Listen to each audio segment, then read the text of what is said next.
this group of women that had just no traditional markers of power, but they recognized that by working together through relentless work, they started this work in 1977. It is 2026. They are still at it. They could help to topple one of the most brutal dictatorships in world history, and that they could outlast the evil ideology that was espoused during that period in order to achieve their mission.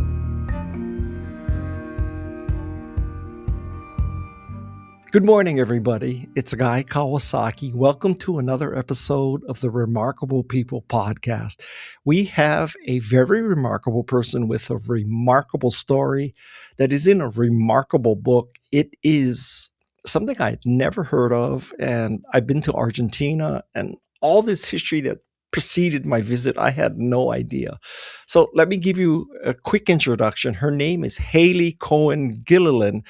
And she's a journalist. She's a nonfiction writer. She's director of the Yale Journalism Initiative. And I got to tell you, I read her book, and Haley, I got to tell you, I wish I could write a book like that. Man, that is a magnificent piece of research. So congratulations.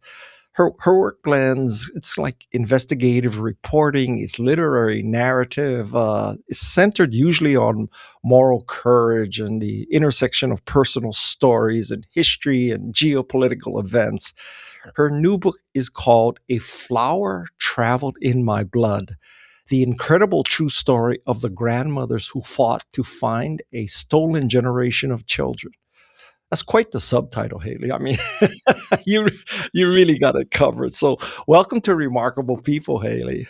Thank you so much for having me, Guy. I'm thrilled to be here and have really enjoyed listening to the show. So, I am completely serious. When I read a book like yours, I say, Guy, how come you can't write a book like that? I mean, that is such a magnificent collection of research. So, the first question I have for you is the metaphor of the flower in the title. So a flower can be taken many ways, most of them positive. So why did you pick the flower for the title? I picked the flower for the title. So if you open the book, on the first couple of pages, the epigraph, so the poem at the front of the book, is a poem by an Argentine poet named Juan Gilliland.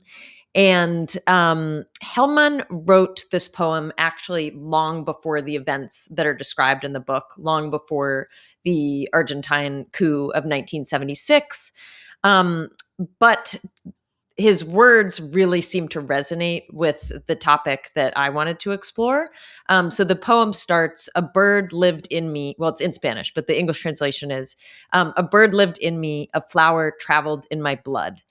And so much of the story that we're about to talk about revolves around how this group of women who had no traditional markers of power, didn't have money, didn't have political influence, banded together, and working as a collective, they were able to leverage the tools of the law and science in particular in order to find their grandchildren who had been stolen from them by the military during this coup period.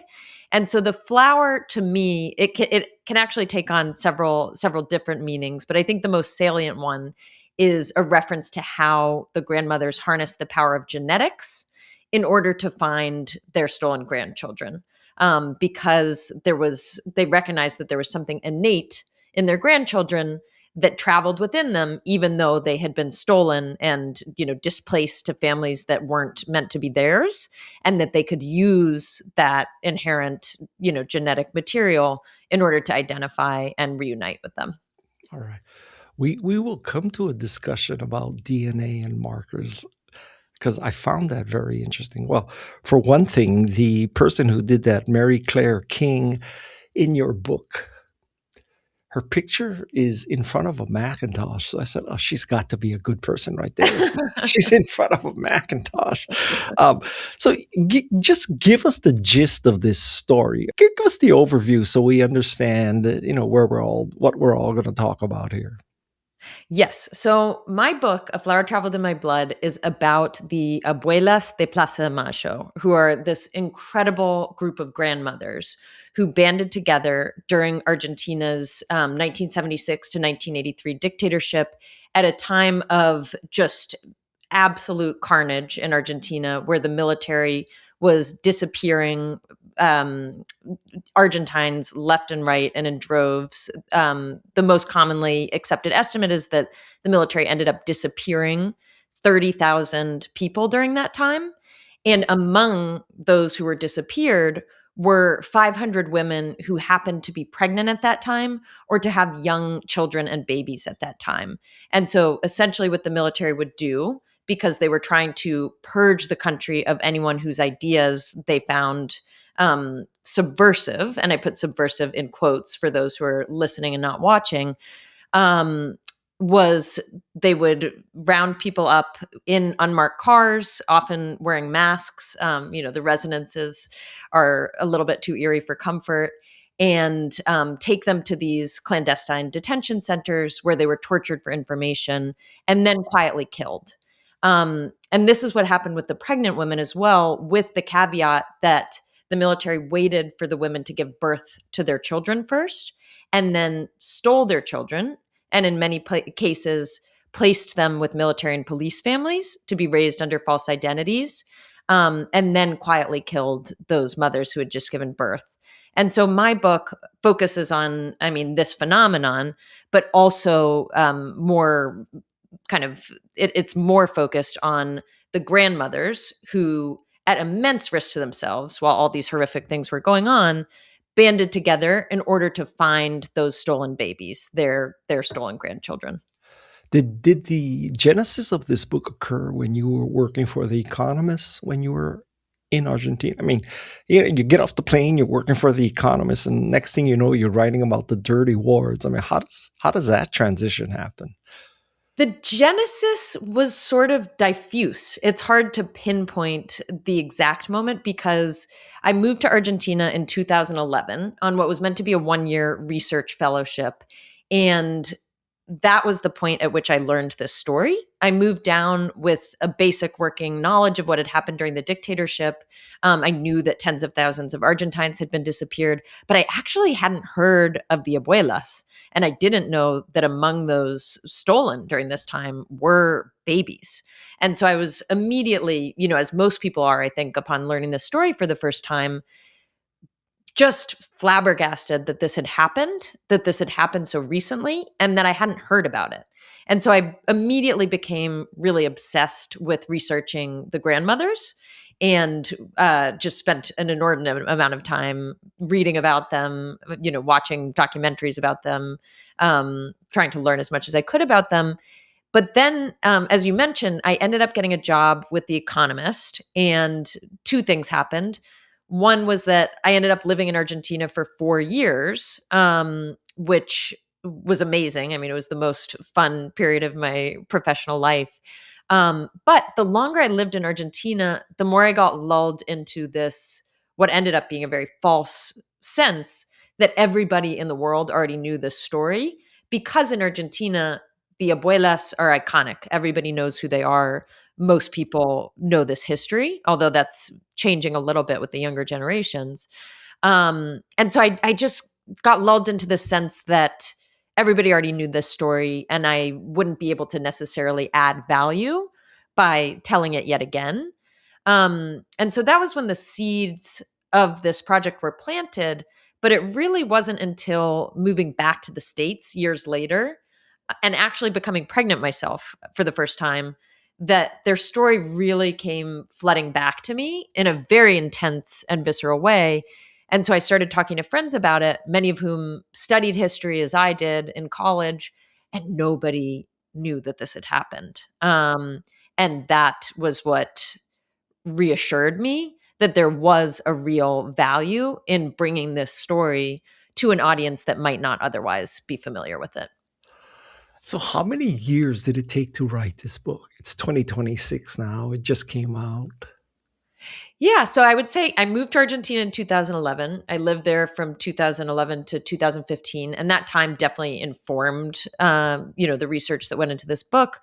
But I officially started working on this book in February of 2021, and so it took almost 5 years. It took about 4.5 years of research and writing, and it was a very, very intense process, but also an incredibly gratifying one. Did, well, how did you get the grandmothers to open up to you? I mean, you must have conducted a lot of interviews, right?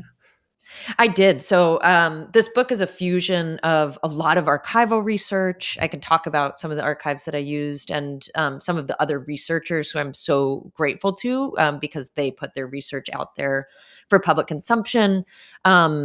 And original reporting. So, I, as much as I could, I spoke to every surviving grandmother and spent as much time as them with them as I could. I spoke to many of the grandchildren who had been recovered by the grandmothers. And yeah, so it's a real fusion of historical research and then current reporting. I spent a huge amount of time with Dr. Mary Claire King, who we already mentioned. She was incredibly generous with her time. And the grandmothers, the largest challenge with the grandmothers was that by the time I officially started this project in 2021, many had passed away. And those who continued to work with the abuelas were in their, I mean, I think the youngest woman was in her mid 80s, which I thought of as she was a total spring chicken because comparatively, the main subject of my book, Rosa Roisenblatt, was 102 when I started this project. And so that was a real challenge just in terms of, spending lots of time with these women who at this point in their life were not always feeling their best every day. But I would say one thing that was so heartening throughout the entire process was that these interviews were difficult, as you can imagine, because I was asking these women who were in their 90s and in Rosa's case, hundreds, to relive the most traumatic, difficult moments of their life. And I felt quite guilty about that. I'm not always able to put on my sort of a unemotional reporter's hat, and so I felt quite guilty about it and would sometimes apologize to these women for making them relive these moments. And a without exception, all of the women said, no, thank you for telling this story because we want it to be known as widely as possible. And it's not known as widely as it should be outside of Argentina. And it's possible that there are lots of grandchildren who at this point are outside of Argentina. Argentina as a country has gone through lots of periods of intense economic and political turmoil. And so there have been these periods of intense migration out of Argentina, especially when it comes to young people. And the grandmothers have found at least one grandchild in the United States. And so they were very heartened by the prospect of spreading the story even further outside of the bounds of Argentina. So people listening to this, they may be wondering, well, why is it the grandparent generation? Why is the grandmothers? And correct me if I'm wrong, but basically it's because all the parents were killed. So, I mean, you couldn't go talk to the parents. You had to go one generation backwards, right? Exactly. Yes. So in this case, the mothers and fathers of these babies who were stolen were, in almost all cases, disappeared. And so it was the grandmothers who were left with this incredibly challenging and dangerous mission to find them. And another point that I find interesting, you didn't ask this question, but I'm just going to bring it up, is why it was grandmothers and where were the grandfathers? So the grandmothers movement was really dominated by women. And there are a couple of explanations for why that is, some of which I find, more compelling than others. The practical explanation is just that Argentina in the 1970s and 80s was a traditional patriarchal society. And so, for the most part, the men had to continue to work to support their families and to pay bills. And so that meant that the grandmothers, who had largely left their careers in order to raise their families, were the ones who were left with just time in order to do this really intensive investigation. But the more compelling reason, I think, is that the grandmothers recognized that as women of a certain age, at the point when their grandchildren were taken, they were mostly in their 50s and 60s. They were going to be underestimated and overlooked by the military, and they could use that to their great advantage. And so, over the course of the book, I really try to describe how the grandmothers leaned into this cultural camouflage of sorts.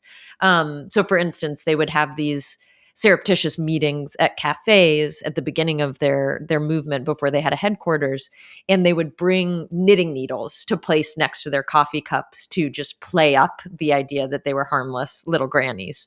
Or in one case, they had to smuggle sensitive documents back from Brazil, and the way that they did that was to buy a box of chocolates, eat all the chocolates from, the chocolate truffles, and then crumple up their notes and put them in wrappers, so that when they went through the airport checkpoint and a military officer was revising the contents of their bags, they just looked like little old grannies who were bringing chocolates home to their grandkids, and they were quickly waved through. So they really leaned into the fact that they were underestimated and overlooked as an advantage. Uh, can you tell me, like, psychologically or philosophically, do they look upon themselves as heroes, as do-gooders, or they're just, grandparents who are concerned about their grandchildren? I mean, what's their mindset here? Yeah, I hesitate to put words in their mouth without being able to pose that exact question to them. But I think, from just talking to many of the abuelas and from reading so many of their interviews that they'd done before I was able to talk to them, they would argue that they had no other choice. This was not a decision they made, it was a compulsion to find out the truth of what had happened to their children, to fight for that truth to be made public, and then to find their stolen grandchildren. And that's a little bit of another way in which the flower metaphor, I think, comes up for me, because the grandmothers talked about just this sense of primal maternal and grandmaternal love that compelled them through immense fear and immense danger. Because it wasn't that they were fearless. They have talked often about how scared they were. There was a kind of sister movement, the mothers of the Plaza de Mayo. And very early on in that movement, 3 of those women were disappeared. One in broad daylight from in front of her apartment or close by, and 2 from a church. They were dragged from a church and taken away. And so the grandmothers were intimately aware of how dangerous their work was, but they felt as though they were powered by a greater force than fear. And that was the primal desire to find and reconnect with their stolen grandchildren. So, based on the research that you did, do you think that heroes like them, and I do consider them heroes, do you think they are born or they're made? That's such a good question. I think they're both. I mean, I think that the circumstances in Argentina forced these women, once again, I mean, filled them with this primal desire in order to find their grandchildren, and sort of allowed these heroic impulses to come to the surface. But there were plenty of people who didn't have that same impulse and went through the dictatorship, restraining themselves from doing any sort of investigation out of fear. So I think the grandmothers who did end up working together probably did have something innate that was within each of them, and the circumstances unlocked that. But it's such a tough question. It's a very good question. Um, So what happens to the grandchildren? So the grandchildren probably thought that the parents were their parents, but they really weren't their parents. And now with testing and stuff, you discover I was stolen and I was given to, whatever, right? So now man, I'm going to talk about shaking your roots and, destroying your world. So what was the reaction of kids as they found out that, their heritage is not quite what they were brought up with? It was extremely difficult. So the book traces the path of the first restitutions. So when the grandmothers first recovered their grandchildren, starting in 1979, and it goes up until the present day. So this is a continuous mission. The abuelas are still doing this work, and they are now supported by many of the grandchildren that they have found in doing this work. But about 140 grandchildren of an estimated 500 have been found. So there's a lot more work to do. And this is an ongoing mission. And I just want to say that. I think when the grandmothers began this mission in the mid 1970s, mid to late 1970s, they imagined that finding their grandchildren was going to be the most formidable challenge that they faced. And very early on, they were confronted with the reality that actually what came after that was often quite complicated. So when they were finding grandchildren who were still minors, who were under 18, often they had to be involved in very intense and vitriolic custody battles over reclaiming those grandchildren, because many of the grandchildren, though not all, ended up in the hands of military and police officers who were not only aware of what had happened during the dictatorship, but sometimes were complicit. And these families often fought really hard to hold on to these babies and children that they had stolen. And so the grandmothers got embroiled in these incredibly fierce custody battles when the grandchildren were still minors. Then, when the grandchildren became legal adults, the challenge became different. And that was that, as you mentioned, many of these grandchildren grew up with a completely false and putrid and kind of completely an idea of who their family was and what their identity was that was based on a foundation of abject lies. And when they were confronted with the truth, it was incredibly hard to process. I mean, imagine being in the position of being raised by a set of parents with siblings, and sometimes their childhoods were not unhappy. Some of these children grew up in fairly idyllic situations and they were treated well, by these appropriative parents and didn't have an unhappy existence. And then to be told when you're 18 or 19 or 20, actually, your parents aren't your parents. Maybe your siblings aren't your siblings. And the people that you thought were your parents might have been involved in the murder and disappearance of your actual parents. That's incredibly hard to wrap one's head around. And so when the grandchildren became adults, the grandmothers dealt with a lot of having to walk the grandchildren that they found through these incredibly dynamic, complex psychological dynamics of finding out that their identities were a lie. And so that was really, really challenging.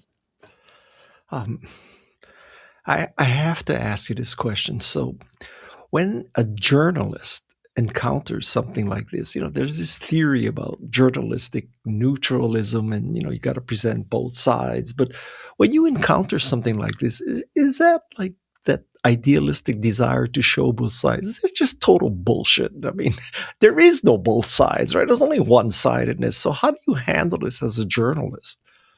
It's a great question. And I thought about this a lot. I think for me, um, both sides is not the same thing as neutral, because I think neutral means doing the most rigorous research that you possibly can and then relating for readers where that evidence led you.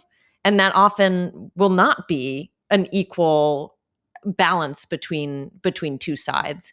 And so the way that I thought about this was I just tried to do the most rigorous investigation that I possibly could.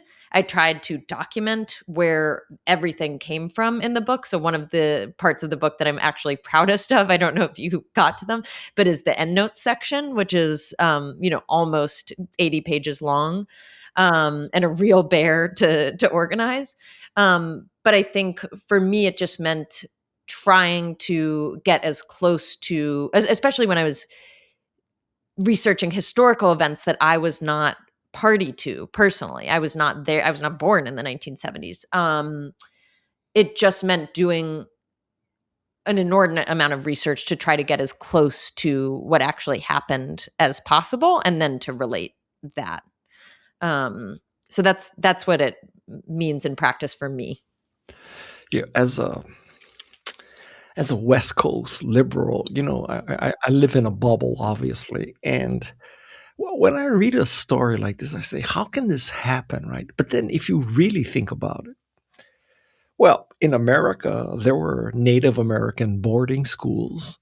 In Australia, there was a whole lost generation. In Canada, there was a whole stolen generation. I mean, we're talking Australia, Canada, and US. Now, obviously, it's different because, the parents weren't disappeared necessarily in all these countries, but surely there's parallels. I mean, can you wrap your mind around the parallels of what people are capable of doing? Yeah, I mean, those are a couple of examples. I think in the modern day, we could talk about Ukraine and Russia, and this also historically happened in Germany during World War II, in Chile during the same dictatorship period. In those cases, the parents weren't always killed or disappeared, as you mentioned, but it is not a phenomenon that is confined to Argentina by any means. And I think it speaks to the depths that humans can sink to when they dehumanize the other. So to put it in the context of the case of Argentina, the military took power with a very broad and sinister plan, which was to essentially purge the country of anyone with these ideas that it deemed subversive. And included in that definition was not just kind of left-wing revolutionaries who had risen up in resistance to the military, but also journalists, artists, poets, nuns who ministered to the poor, priests who ministered to the poor, lawyers who represented the disappeared. And I think the military began to think of those people as subhuman. And when that happens, I think humans are capable of really, truly awful things. Well, so the obvious question is, I was struck by, some parallels, but maybe I'm cherry picking things. The people are abducted by, these mysterious military police forces with masks, and it's not exactly search warrants and all this kind of stuff. And in the middle of this, there's this big divergence, this big distraction called the World Cup. What country is having a World Cup next year? So, I mean, am I grasping at straws, or do you have some concerns? I mean, would you tell someone who is Hispanic and maybe here on a work visa who's pregnant, you better get your DNA tested because you just never know? I mean, am I being paranoid or? I think I'm always wary to draw direct parallels between things that happened in history, especially in different places, to the current. And I think, to remind you, in Argentina, we were talking about a regime that their preferred manner of disappearing people was to sedate them, strip them naked, and then throw them out of planes over rivers and oceans. And so, thankfully, we're not seeing anything approximating that today, but the parallels are impossible to ignore and incredibly eerie. I mean, you mentioned the masked officers in unmarked cars, just the general erosion of due process. I think the alarming rise of political violence, that we've seen, all of these are very, very frightening echoes of things that happened in Argentina in the 1970s. So yes, I definitely think that it is valid to be extremely concerned. Um, do I know that we are going exactly where Argentina went back then? No, in part just because as a journalist, I tend to look at the past and the current and not really try to make predictions about the future. But yeah, I mean, the parallels are incredibly salient and scary. So let me put you on the spot again. Okay. Let's pretend that I am the organizer of TEDx Minneapolis. And I hear this podcast. I buy your book. I read your book. I said, she would be great for TEDx Minneapolis. So now you are invited to TEDx Minneapolis. You accept this speaking engagement. Or you have 18 minutes at TEDx Minneapolis. What would you tell them based on this book and your experience? I think I would come back to the idea that the grandmothers were this group of women that had just no traditional markers of power. They were powerless by by all definitions, but they recognized that by working together and through relentless work, because they started this work in 1977. It is 2026. They are still at it. That they could help to topple one of the most brutal dictatorships in world history, and that they could outlast the evil ideology that was espoused during that period in order to achieve their mission, which in this case was finding and reuniting with their grandchildren. So I think I would just talk about the power of collective action. And I think the hopeful note that I would be able to add specifically around Minneapolis, and I'm stealing this actually from a bookseller in Minneapolis who read the book and then spoke to a publication called Lit Hub about the book. She was speaking about how resonant it felt to read this book about Argentina in Minneapolis in 2026, but that one of the things that was really heartening to her was that people in Minneapolis seemed to be running towards the danger, which was true of the grandmothers in Argentina, but it was not true of the grand majority of the rest of civil society. The terror was so all encompassing and engulfed the country to such an extent that there were many people who either willfully or kind of accidentally just ignored what was going on during that time, because the consequences of putting themselves in the crosshairs of the military were too great. So this bookseller in Minneapolis just mentioned that it had been very heartening and encouraging for her to see Minneapolis residents continue to run toward danger, while working together and in resisting what's happening. Well, if anybody listening is from Minneapolis, and if you know whoever is the organizer of TEDx Minneapolis, man, there is not a better guest for TEDx Minneapolis 2026 than Haley. My goodness.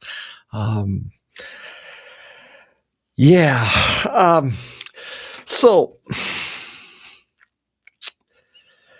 let's talk about reconciliation. So, you quote two very kind of divergent people here. So one quote is, "Those who cannot remember the past are condemned to repeat it." That's number one.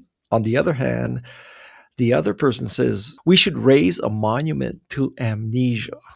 So those are kind of two extremes. I think the full quote is actually, "We should raise a monument to amnesia and forget where we put it."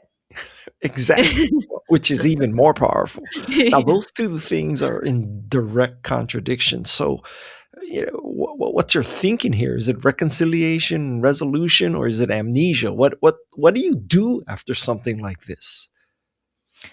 Well, Argentina, I think, has grappled and continues to grapple with that question to today. So depending on who has been in leadership in the country, Argentina is really ping-ponged between these opposing impulses of fighting for the truth and fighting to surface all of the awful things that happened during the dictatorship, and then toward amnesty and I guess amnesty / reconciliation. The both sides making peace. And so, just after the dictatorship, Argentina elected somebody who was considered quite a human rights warrior. He created a truth commission to investigate the crimes of the dictatorship. He very quickly tried to prosecute the leaders of the dictatorship and was successful in that for the most part. There's a great movie called Argentina 1985, which, if your listeners haven't watched, I highly recommend, that's about that trial. But then he was replaced by another leader who ended up pardoning many of the top military leaders who were responsible for these crimes. And honestly, Argentina has really swung between those dual impulses ever since, up until today, where we see a leader in office, Javier Milei, who is not necessarily pardoning military officers, but there was a big scandal a couple of years ago when several congresspeople from his party actually visited some of the dictatorship era criminals in prison, took pictures with them, kind of had, very cordial meetings with them. And the narrative that his administration has projected is one that is in direct contradiction with the human rights establishment's narrative of what happened during that time. So it's quite a revisionist history of what happened during the dictatorship. So these are really live issues in Argentina, as they are elsewhere in the world. And I think Argentina is a really interesting case study in how difficult it is and how long it takes for a country to, I don't even want to say heal from, because that sounds too Pollyanna-ish, but to reconcile such trauma when a country has endured that. Well, I mean, you have to say that there are similar streams of thought going on in America right now, right? I mean, towards pardoning and, sort of, let's forget the past. Let's not traumatize our current generation. And I think it really applies to this case of, do we teach the history of slavery in America or not? And there's no doubt in my mind, I think we have to. I mean, I'm Japanese American. Do I want Manzanar and the internment swept under the rug because it might, traumatize today's youth? Not at all. I think they should absolutely know. So I'm more on the, we got to remember the past to not repeat it. I'll get off my soapbox right now. No, I mean, I think traumatizing the youth, that's maybe one explanation that is given for why certain historical narratives are projected. But I think often it comes down to just nationalism and an attempt to, control a country's image through censorship. And I think that's obviously, I'm a journalist. I'm not, I'm anti-censorship. So I think I agree with you. So what are you doing right now besides, cashing your royalty checks? I mean, what am I doing right now? So I am the director of the Yale Journalism Initiative, which is a program at Yale University that aims to help students who are interested in journalism be able to launch their professional journalism careers. So it's the best job in the world. I essentially every week get to talk to really brilliant students about their ambitions and what they're thinking about doing with their lives. We have a lot of amazing visiting journalists come. So just this week, we're having Nicole Hannah-Jones come. Zach Seward, who's the AI expert at the New York Times. We just had Jodi Kantor. So it's, I mean, a great privilege and so much fun to do that job. And then, I'm starting to think about next book subjects, and I don't have anything that has clicked yet. I think I felt so much conviction around wanting to write this book, and so much conviction around the importance of writing this book, that I want to wait until I have that level of clarity around another subject before diving in. But if any listeners are hearing this and have ideas for very rich, layered historical narratives that maybe touch on the present, I'm very accessible online, and you can reach out, and would love to talk to you. Haley, I mean, one of the bizarre things is that 50 years from now, Haley's are going to be looking back at this period, and they'll be going through archives, and they're looking to YouTube videos and speeches and testimony and all that.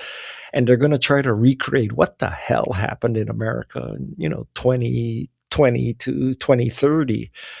But you are living in it. You don't have to look through archives, right? I mean, you could, in a sense, you are in history. I mean, for better or for worse. I'm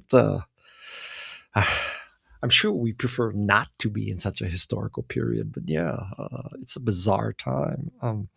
So, because of your work in journalism, I'm fascinated. Like, when I read that that's what you're doing at Yale, I said, oh, what do you possibly teach a journalism student today? Like, Jeff Bezos, who's has more money than God, can't take the loss at the Washington Post. So what do you tell? I mean, newsrooms are being gutted, and mainstream media is being gutted, and all these YouTubers. And so what do you tell a journalism student today? I think in our program, we try to walk a really fine line between being encouraging, because there have been lots of very tough historical moments, but I would argue that never have journalists been more important, and never has rigorous journalism been more important. So we want talented people to go into this field, but balancing that encouragement with realism about the state of the industry, which, as you mentioned, in the past couple of weeks with the layoffs at the Washington Post, it's been really hard. And I think when I talk to students, I try to validate and express that I share their sadness and anger about what's going on in the industry, but also reiterate that for the past 25 years, because that's how long the program has been functioning, we have fought really hard. Both myself and then my colleagues. There are some incredible journalism professors at Yale, Susan Dominus from the New York Times Magazine, Stephen Brill, who's also the founder of the program, Sarah Stillman, and on and on and on, Emily Bazelon.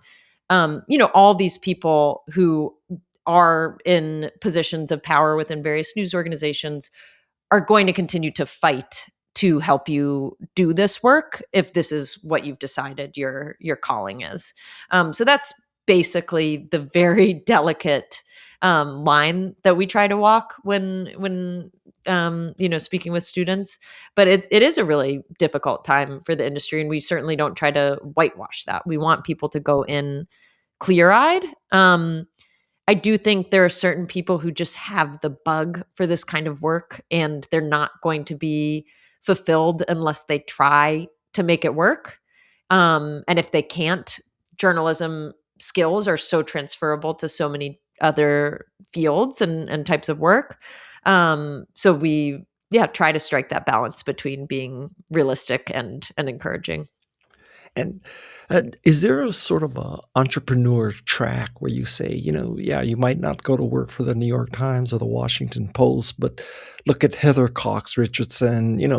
These are people who are, Heather Cox Richardson, I would make the case, is a brand unto herself, right? She's not, Absolutely. It's not because she writes for the New York Times. She's the Heather Cox Richardson. So is there an entrepreneurial path for journalism students today? Certainly. I think as traditional paths have shrunken, these unconventional paths have opened up. And for an entrepreneurial student with a strong voice, with a lot of clarity around what their niche is going to be and what value they're going to add, I think there are certainly opportunities. I think it's still hard to make it work, to have a successful Substack, especially early on in your career before you've maybe built a foundation somewhere else or built up an audience. But it's certainly a path that's available that wasn't, when I was a student 15 years ago. I want to thank the team. You've been interacting with Madison, so you know how remarkable she is. And she has a remarkable sister named Tessa Nizer who does our research, and co-producers Jeff C. and sound design engineer Shannon Hernandez. All righty. Thank you so much. Well, thank you. And I look forward to talking again someday soon.